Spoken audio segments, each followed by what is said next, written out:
यह यात्रा है सोने की चिड़िया भारत की।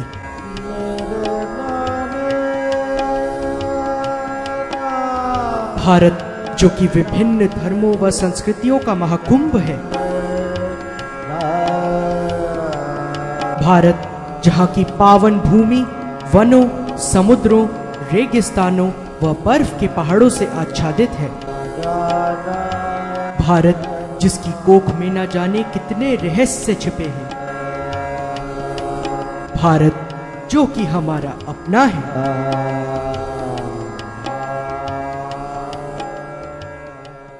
चित्रकूट के घाट पर भई संतन की भीड़, तुलसीदास चंदन घिसे तिलक देत रघुबीर।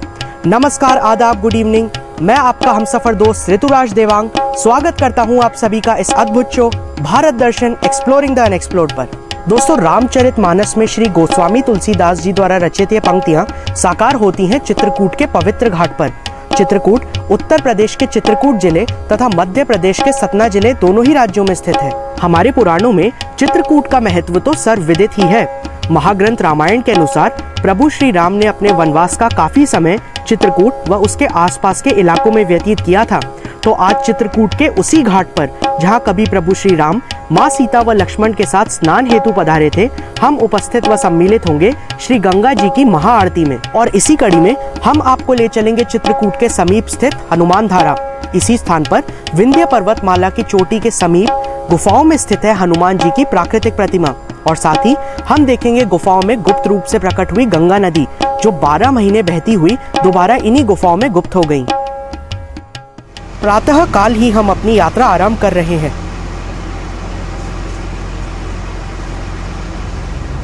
हम सफर कर रहे हैं मध्य प्रदेश के स्टेट हाईवेज पर।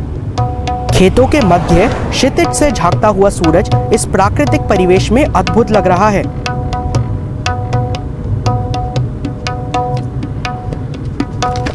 इस गांव से गुजरते हुए हम देख रहे हैं अपनी अपनी दिनचर्या में व्यस्त लोग।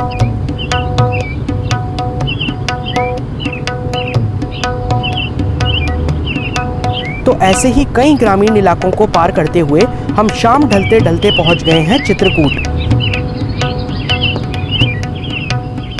साथियों, सबसे पहले हम जा रहे हैं मंदाकिनी नदी के तट पर स्थित यहाँ के प्रमुख घाट राम घाट की ओर। रामायण के अनुसार वनवास काल में श्री राम, माँ सीता व लक्ष्मण ने इसी घाट पर स्नान किया था और बाद में तुलसीदास जी को इसी स्थान पर प्रभु श्री राम ने दर्शन भी दिए थे। इसी राम घाट पर कई सदियों से नित्य श्री रामायण प्रवचन तथा मंदाकिनी गंगा जी की आरती की जाती है। न जाने कितने युगों से अपने भक्तों की मनोकामनाओं की पूर्ति हेतु माँ गंगा उनकी प्रार्थनाओं को स्वीकार करते हुए निरंतर प्रवाहित हो रही हैं। तो इसी के साथ हमारे देश की महानदियों के नाम भारत दर्शन का संदेश। युगों युगों से अपने पवित्र जल से हमारा पोषण करने वाली इन नदियों के पवित्र व स्वच्छ जल को आज हम इंसानों ने अपने ही कृत्यों से दूषित कर दिया है। तो आपसे अनुरोध है कि कचरा, प्लास्टिक व अन्य वेस्ट इन नदी के स्वच्छ जलों में ना डालें, जिससे हमारी आने वाली पीढ़ियां भी इन नदियों को यूं ही अविरल बहता हुआ देख सकें। भारत दर्शन की टीम देश की विरासत को बनाए रखने की कामना करते हुए महाआरती में सम्मिलित हो रही है।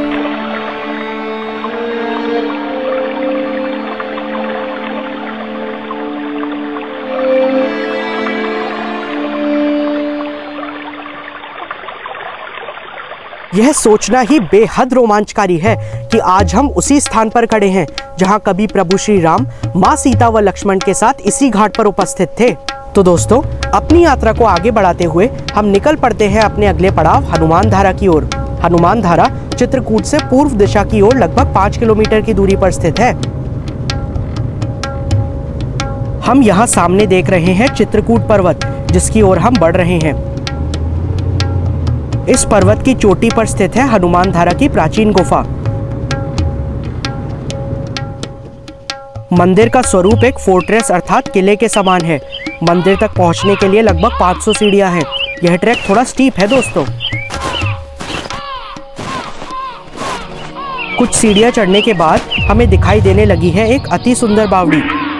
साथियों, मान्यताओं के अनुसार इस प्राचीन बावड़ी का निर्माण चंदेल राजाओं ने लगभग सहस्त्र वर्ष पूर्व करवाया था। बावड़ी की सीढ़ियां अत्यंत घुमावदार हैं और स्थानीय लोग हमें बताते हैं कि नीचे उतर आने पर ऊपर चढ़कर दोबारा आना अत्यंत कठिन कार्य है, क्योंकि नीचे उतर जाने पर ऊपर सीढ़ियां घूमती हुई प्रतीत होती हैं और भ्रमित कर देती हैं, और यह बावड़ी कभी निर्जल नहीं होती दोस्तों। इसमें झांककर पानी देखना चाहता हूँ। बाप रे, अत्यंत गहरी व घुमावदार बावड़ी है। नीचे देखने से ही चक्कर आने लगे हैं, इसलिए नीचे उतरकर इसे देखने के ख्याल को तो मैं अपने दिमाग से ही निकाल देता हूँ दोस्तों।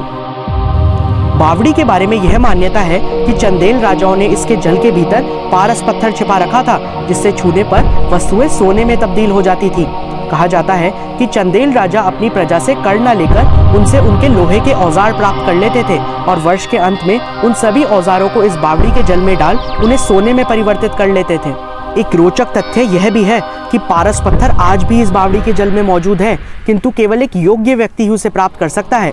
खैर, सत्य चाहे जो कुछ भी हो, परंतु इस तरह के प्राचीन अनमोल स्थल तथा वहाँ की बहुमूल्य विरासत भी किसी पारस पत्थर से कम नहीं है दोस्तों। चढ़ते चढ़ते हम थकने लगे हैं, इसलिए एक सीढ़ी पर थोड़ा विश्राम कर लेते हैं।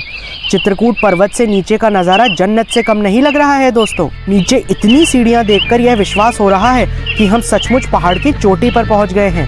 लीजिए, हम पहुंच गए हैं मंदिर के भव्य किलेनुमा प्रवेश द्वार पर। आगे प्रवेश द्वार पार करते ही हम यहाँ गीली चट्टानें देख रहे हैं। यह गंगा का क्रिस्टल क्लियर वाटर है दोस्तों, जो इस पहाड़ी की गुफा में गुप्त रूप से प्रकट हुआ है। विद्वानों के अनुसार इस धारा का वास्तविक स्रोत तो आज भी गुप्त है। यहाँ गुफा से प्रवाहित हो रही यह धारा एक कुंड में जा गिरती है और तत्पश्चात दोबारा गुप्त हो जाती है। इस कारण से यहाँ गंगा को गुप्त गंगा भी कहा जाता है। इस स्थान की थोड़ी ऐतिहासिक जानकारी देता हूँ आपको। अपनी पूंछ द्वारा लंका दहन के बाद हनुमान जी अग्नि की तीव्र ऊष्मा के कारण बहुत कष्ट में थे।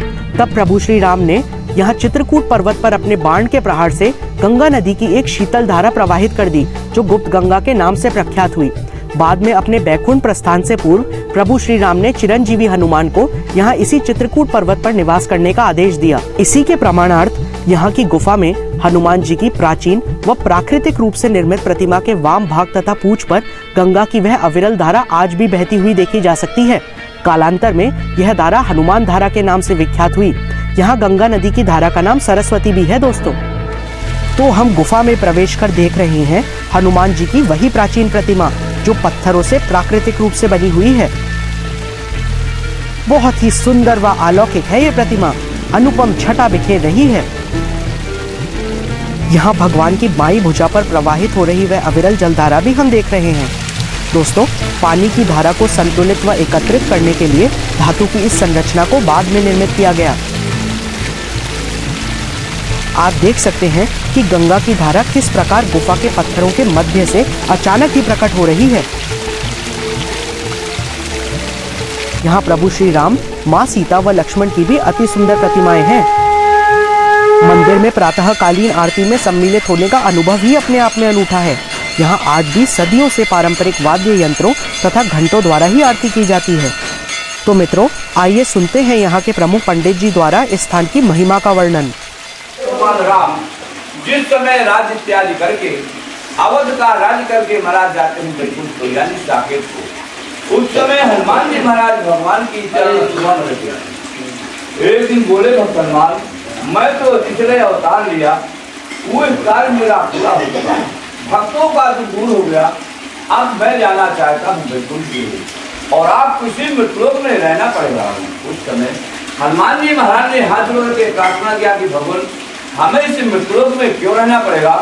उस समय भगवान राम बोले, मुसलमान याद करो कि जिस समय महारानी सीता जी अशोक वाटिका में पति वियोग के मारे अपने प्राणों को परित्याग कर रही थी, उस समय आप जाकर के हमारा कृष्ण का संदेशा सुनाया, हमारी जीवन मुस्का दिया, तुमने जाकर के महारानी सीता जी की प्राणों की रक्षा किया। उस समय महारानी सीता जी प्रसन्न होकर के आपको अजर और अमर का आशीर्वाद दिया कि अजर अमर गुण निज सुख हो, कर ही बहुत रखूंगा। इसलिए हनुमान, तुमको कहीं आना जाना है, इसके निकट में जो भी चाहिए तुम मांगो। हनुमान जी महाराज ने हाथ जोड़ के प्रार्थना किया कि भगवान, हमें कोई वस्तु की जरूरत नहीं, परंतु आप दे रहे हैं। तो जब से मैं लंका जलाया, तब से जो मेरी लंका जलाने की गर्मी है, ज्वाला है, जलन है, आज तक शांत नहीं है। मुझे कोई ऐसा सुंदर ठंडा पवित्र स्थान दिलाइए जहाँ की मेरी ज्वाला शांत होती रहे, आपका दर्शन में मिलता रहे। तब भगवान ने कहा कि मैं चित्रकूट में वनवास काल में कंदमूल फल खा करके मैंने निवास किया, तो महाराज आपको स्थान दिया जाएगा। गंगा की धारा मिलेगी जिससे तुम्हारी जो लंका जलाने की गर्मी है, ज्वाला है, जलन है, वो शांत होती रहेगी। जिस समय सरकार बैकुंठ को जाने लगे उस समय अयोध्या जी से हनुमान जी को लाकर चित्रकूट धाम में लाकर ये शंकरषण की पर्वत पे हनुमान जी को स्थान दिया। उसी समय बाण मार करके सरस्वती नाम की गंगा प्रवाहित किया। गंगा का नाम सरस्वती है। इस गंगा मैया का पता नहीं कहाँ से आती है, नीचे कुंड के अलावा पता नहीं कहाँ समाप्त हो जाती है। 12 महीना 24 घंटा गंगा मैया का दर्शन और प्रभाव यहाँ पे पाओगे। गुफा से निकलकर हम आगे बढ़ते हुए कुछ और ऊपर ट्रैक करते हुए पहुंच जाते हैं यहाँ की चोटी पर स्थित सीता जी की प्राचीन रसोई पर। कहा जाता है कि वनवास में चित्रकूट पर्वत पर प्रवास के दौरान मां सीता ने इसी स्थान पर अपनी रसोई स्थापित की थी, जिसके उपरांत यह स्थान सीता रसोई नाम से प्रसिद्ध हुआ। मान्यताओं के अनुसार सीता रसोई के बिल्कुल समीप ही प्रभु श्री राम के छोटे भाई शत्रुघ्न व मां सीता के पिता महाराज जनक श्री राम को अयोध्या लौटने के लिए मनाने हेतु आए थे। यहाँ ऊपर सीता रसोई में ही स्थित यह सुंदर प्रतिमाएं रामायण के उन्हीं दृश्यों को आज भी जीवंत कर रही हैं।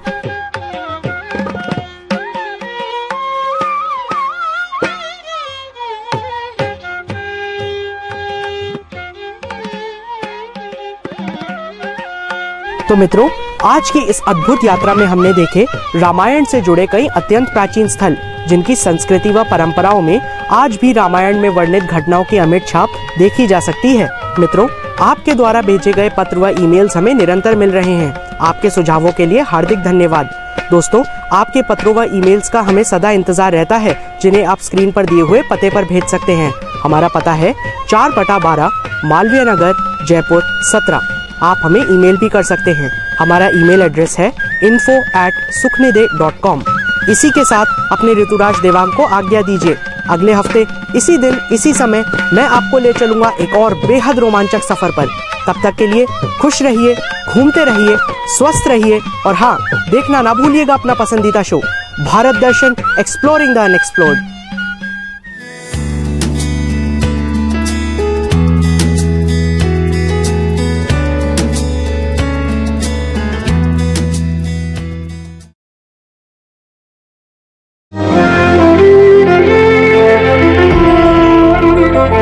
Thank you.